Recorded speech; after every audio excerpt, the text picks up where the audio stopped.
آپ کو بتائیں کہ مجوزہ 27ویں آئینی ترمیم کے خلاف آرٹیکل 184(3) کے تحت سپریم کورٹ میں آئینی درخواست دائر کر دی گئی۔ درخواست سینئر وکیل بیرسٹر علی ظفر کی جانب سے دائر کی گئی۔ ترمیم میں سپریم کورٹ اور ہائی کورٹس کے اختیارات سے متعلق درخواست دائر کی گئی۔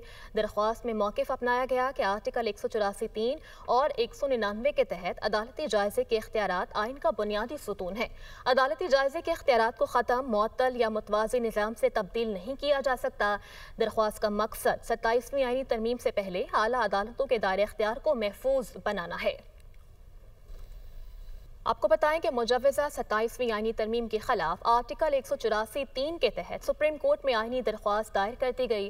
درخواست سینئر وکیل بیرسٹر علی ظفر کی جانب سے دائر کی گئی۔ ترمیم میں سپریم کورٹ اور ہائی کورٹس کے اختیارات سے متعلق درخواست دائر کی گئی۔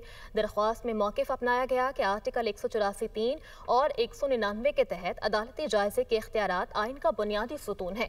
عدالتی جائزے کے اختیارات کو ختم، معطل یا متوازی نظام سے تبدیل نہیں کیا جا سکتا۔ درخواست کا مقصد 27ویں آئینی ترمیم سے پہلے اعلیٰ عدالتوں کے دائرہ اختیار کو محفوظ بنانا ہے۔